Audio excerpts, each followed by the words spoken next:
Welcome to Mindful Talk, brief conversations about mindfulness in the workplace and at home. I am your host, Lauren Wessinger. And I'm your host, Misti Anderson. And this podcast is brought to you by the Mindful Project. The Mindful Project helps you elevate the culture of your business by bringing mindfulness practice to you and your staff through in-person and virtual learning. Contact us through our website, themindfulproject.co, for more information. Hey friends, welcome back to Mindful Talk. Misti and I are here today with kind of a different topic for the podcast, and that is our favorite books. This was Misti's idea, and I was like, oh yes, love this so much.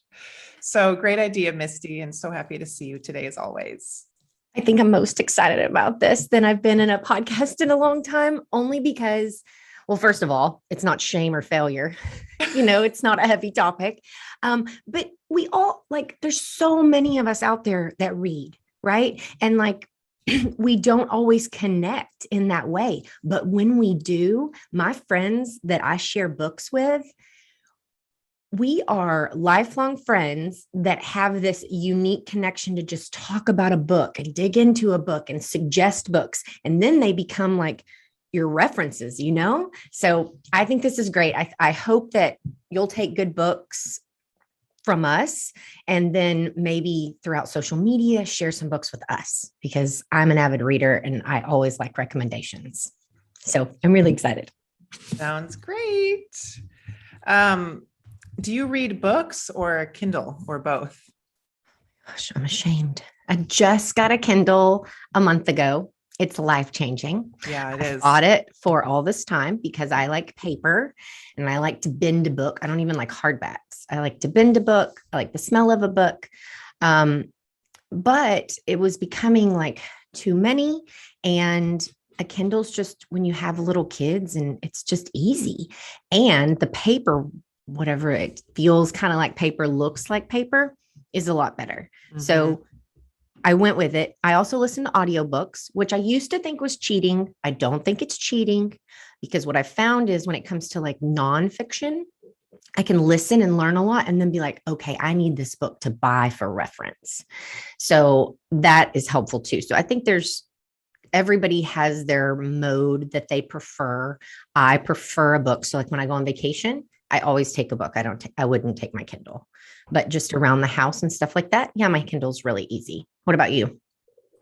Yeah, both. I've read more this year than ever because of meditation training. And so far in the last 12 months, I've read 10 nonfiction textbook learning style books, which is a lot of heady stuff. And those have to be paper for me, because the way I learn is by dog earing and highlighting and then sharing some of that when I teach. And so those, for me, I can't do that on a Kindle. I know you can highlight on a Kindle, but I just can't. So I read a Kindle at night though, because we don't allow computers or phones in our bedroom. We don't have a TV in our bedroom. And I like being able to turn out the lights and read. And I keep it on really low light. And then I just pass out reading my fiction book. I don't even know what I'm reading. It's whatever's free on Kindle Unlimited. It's like psychological mysteries. Usually it's called The Husband or The Wife Did It. Or yes. Yes. It's like that Netflix show, the woman in the window, but that thing. Yes. Those books are great. And they are good for that. And the Kindle's nice for the peace of mind that when you fall asleep, you don't lose your place. Cause I hate when I'm reading a paperback and it falls on you, So let me ask you this. Okay. So I have books throughout the house. Some are for reference. Some are important to me and I just like to read them on the daily. And then I have my Kindle or my juicy book that I'm reading, Are you like that too? Mm-hmm. Yeah. I have so much school reading right now that I usually have maybe 3 or 4 things going, depending. Absolutely. Yeah. I've always been like that since the time I was in college, Me too. I thought it's funny when you start living with someone. When I started living with my husband, he's just a one book at a time kind of person. And I think that's awesome. Like, I just love books so much. I buy them ridiculously. I could never read all the things on my Kindle. Right. Um, so I kind of broke this up into fiction and nonfiction because, and I kind of want to start with this fiction piece because you were talking about those books like The Husband. I have some people in my life that are going through a lot, right? Things are really heavy and they're reaching out and they're reading all these books about how to make things better and what do you do for anxiety and all of those things. I finally told a couple of them, like, have you considered just reading for pleasure? Well, no, I don't really enjoy that kind of reading. I'm like, maybe you should try because if you like reading and you can read fast and that's something that you can do, reading for pleasure allows you to see a story in a different perspective. And for me, I often learn a lot through the characters in the book. If I'm reading a book that has substantial to do it. So my first book for that genre is called Golden Girl by Elin Hildebrand. And I only read it last year and it is my number one book. And it's about loss and grieving and what happens when our loved ones leave us. And it truly, I have no idea if any of it's true, but it gives me a lot of peace in the way my brain stored it. And so now when I think about when I see a cardinal, I used to think that was like, that was my paw. There he is. But now I know based on this book, there's different signals and things that happen to you. And it just is really it's one of those books that allows you to put yourself in the character's shoes. And who would be thinking about me and who would I watch over and who would watch over me? And I just find it really helpful in the grieving process because it allows you to look at it from a different perspective. And so while it is for quote unquote pleasure, I learned a lot from that book. And those that I've suggested it to have said the same thing. I can't wait to read it. That sounds so beautiful. It's a See? really, yeah, I know. It's a really good book. And it's not, there's no like, I mean, there's silliness in it because that's what happens in those kind of books. But overall, when you're done, you're like, wow, Yeah. that is, if none of that's true, whatever, but if all of that is true, wow.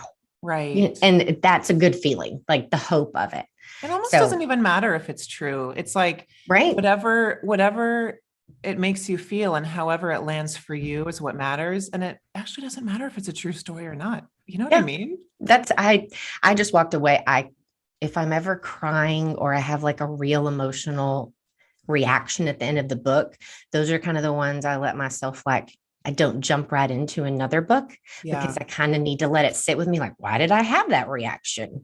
Who am I in this book? Because it's so funny when there's like a lot of characters, you end up relating with someone. Yeah, you end up connecting like that's me. Exactly. But They get me. Then there's all these other characters that you get to hear their perspective. So suddenly you're like, oh, well, I was in this whole big thing just like they were, but they saw it so differently. So that's one of my faves.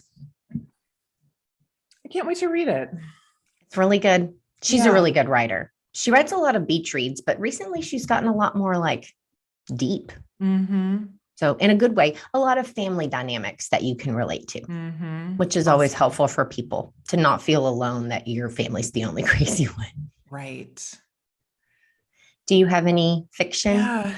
I read so much fiction. I mean, I just burn through it half the time. And this is so disrespectful, kind of, I think, to the author, but sometimes I don't even know who wrote it because it's on my Kindle. Yeah. And it's just pure entertainment. I always try to remember and I find my little favorites, but one of the most amazing fiction books I read in the last 3 years, it took me like 8 months to read. It was one that I had Kindle books going, but then I had this one on the side, was called The Overstory by Richard Powers.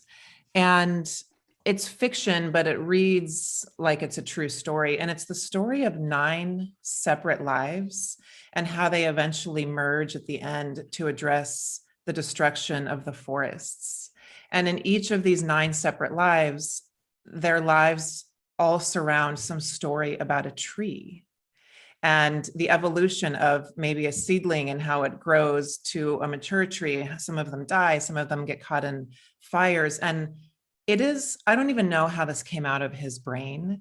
It is the most intricate, beautiful writing I have ever read in my whole entire life. Eric, my husband, read it also. I'm excited. The Overstory. Yeah, it's like fall down, gorgeous writing. I can't even, I just can't. It's not the one that I could read when I was really tired, so yeah.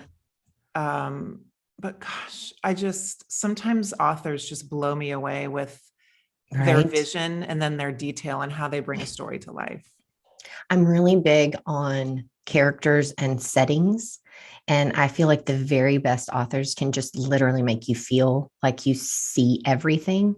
And then what happens is those really good books get turned into a movie and you're always let down because it's just not how you pictured it, because that's not how the author described it. It's so funny. I'm very excited to read that book. It's gorgeous. It's one you're going to have to buy because we tried to check it out from the library first and I was like, oh, I'm like a 10th of the way through this and I have to return it. Yeah. So it's incredible. I don't even know what to say about it. It's so good. Have you read Wild by Cheryl Strayhard? Yes, absolutely. Okay. That's if you have not read that book, then you're going to want to go hiking. Yep. I've read that a couple of times just for inspiration. That and Eat, Pray, Love. I know it's an old one, but man, it's inspirational. And it's just nice to know that everyone comes to a crossroads and everyone figures out their own path. When I was looking through my list, because that's what I was asking you before. Do you use Likewise? So I can't ever keep up with all those books like you were talking about the husband. So I like to just keep a list of them, and Likewise allows you to just quickly go in there, find the book, add it, and it puts it in your saved. And what's great about that is, well, it keeps track of how many books you read. But then if you go to read a book and you're like, have I read this? I don't know, because I was sleeping. You can scroll back through there and look at it.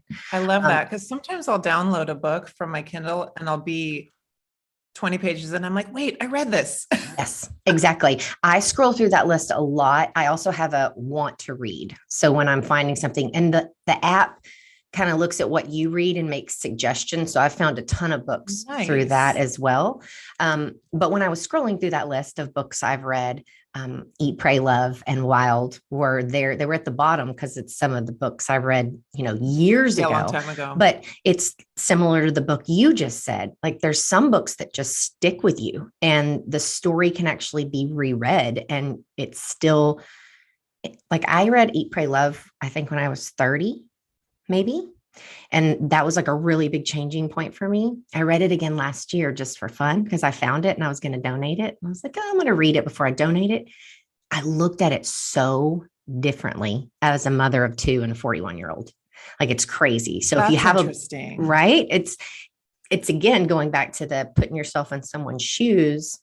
When I was 30, it was much easier for me to up and go and do and dream and think about travel and all of that being a possibility. Fast forward, you're a 41-year-old mom with little kids. It's I can't go to Bali. I can't go to, you know what I mean? So it made me have different feelings. And I don't reread a lot of books, but I reread that. I reread Wild and I reread Golden Girl. I'm going to reread Eat, Pray, Love. It's been so long. I read it when it came out. I don't know how long that was, 20 years ago, you know? Please follow up with me because I bet it lands differently today than it did when you read it. I will. It was weird. I when I started reading it, because I've read Harry Potter a bazillion times, and every time I read it, I enjoy it differently, but I didn't expect that with this book. I got stuff out of it I just didn't get before. So it's worth the reread. Okay, so Cheryl Strayed, have you read Tiny Beautiful Things? Yes. Oh my God. It is one of my all-time favorites. So if you don't know what Tiny Beautiful Things is, Cheryl Strayed was the anonymous Dear Sugar from not the Wild Rumpus, just from the Rumpus, which was an online literary magazine. And you would write in these are real people with real questions. It's like Dear Abby, but way better. People would write in questions and it was Cheryl Strayed responding, but nobody knew it was her. And I cried reading that book. I laughed. I just like made people read passages from it. It is so good. And it's nice to read because it's answer and response throughout the whole book, and it's easy to read. And it was so good. I recommend it to so many people. I'm going to do a reread because I think when did that come out? So that came out in 2012, it looks like. Yeah, I was going to say, I read that a long time ago. And see, I didn't remember all of the things that you were talking about. So now I'm excited to reread it. Right. Yay. Yeah. And then this was before she was a really well-known author too, I think. Like, I kind of knew who she was when I read the book, but I think Wild came out after. Yeah. So yeah, it's so good. Tiny Beautiful Things. It's called Advice on Love and Life from Dear Sugar, but it's written by Cheryl Strayed. That's so cool. I know you probably, do you have any Judith Lancasters that you're sharing today? Judith Lancaster. I don't know her. Lassiter. Sorry. Oh, yeah. Sorry. I was like, who is this?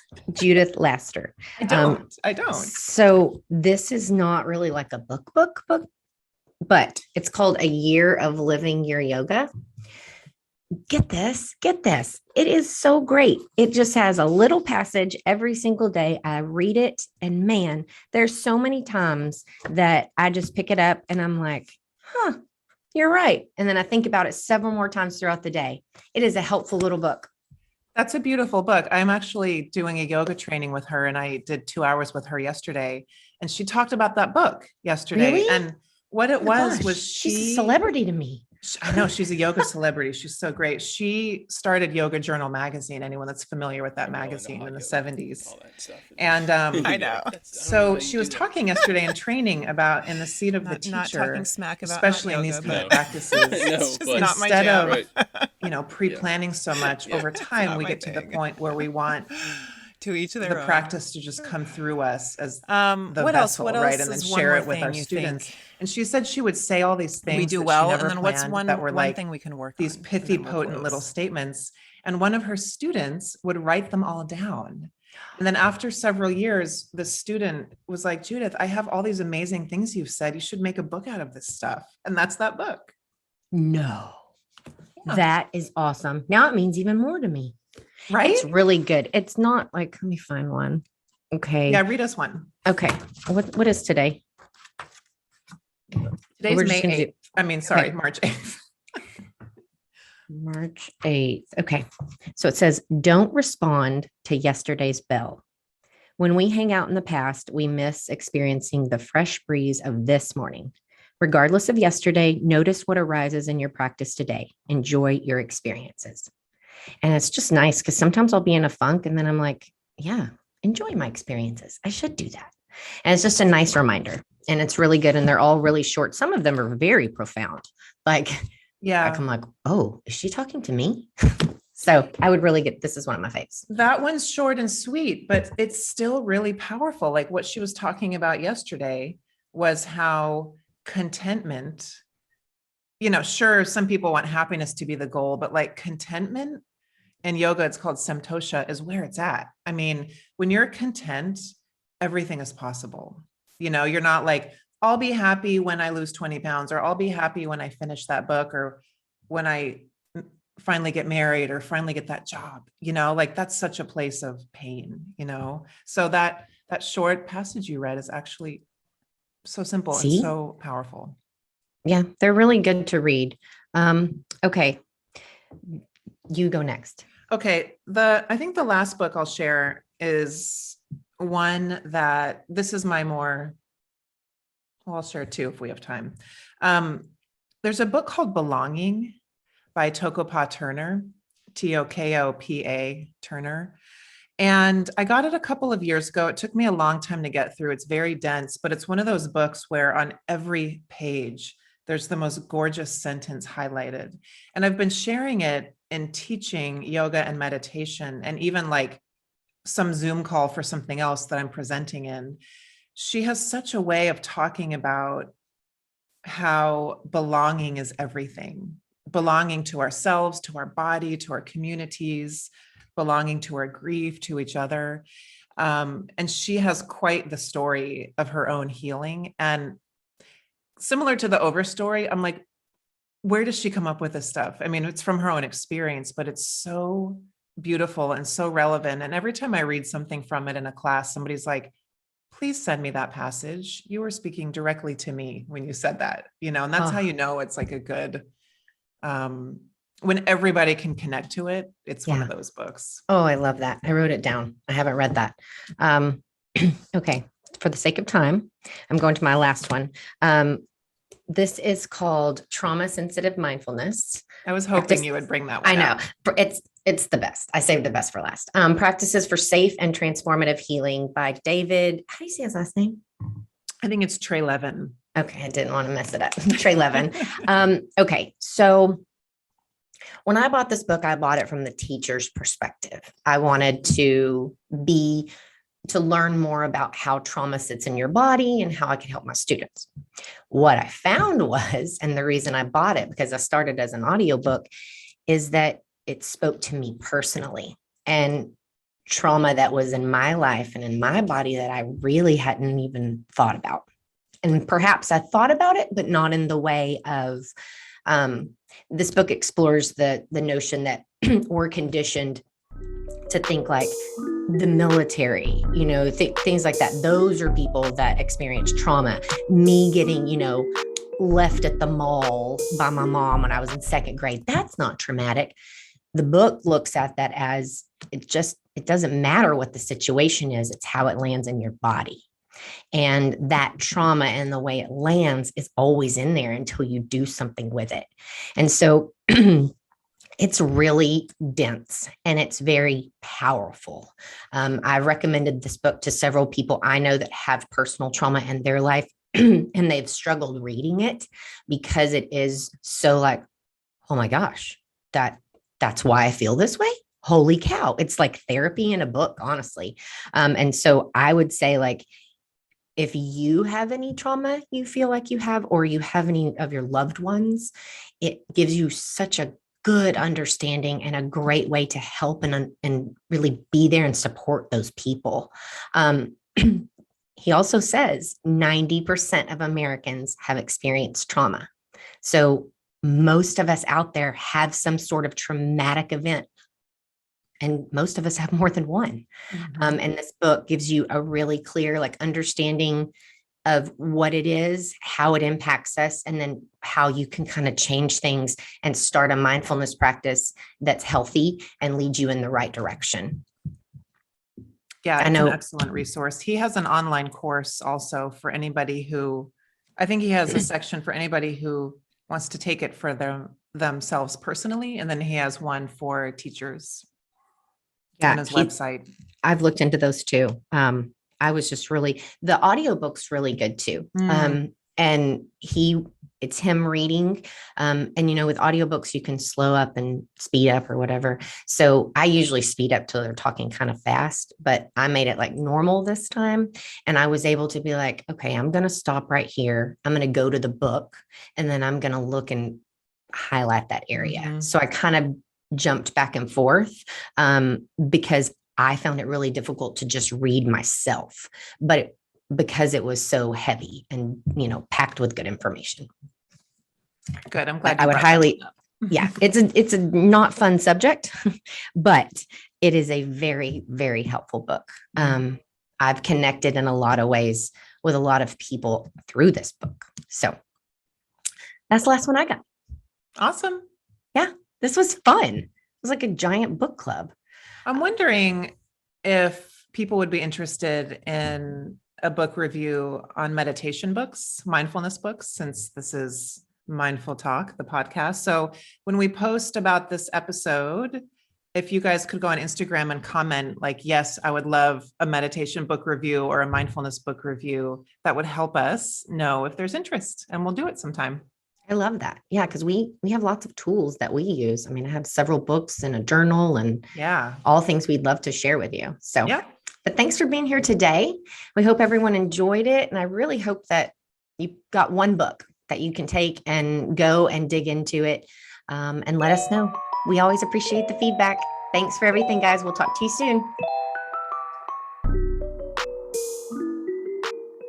Thank you so much for listening to Mindful Talk. We don't take it lightly that you spent your time listening to our podcast, and we are forever grateful. If you'd like to support the podcast, please subscribe on your favorite podcast platform and leave us a rating and a review. Welcome to a more mindful way of living and working.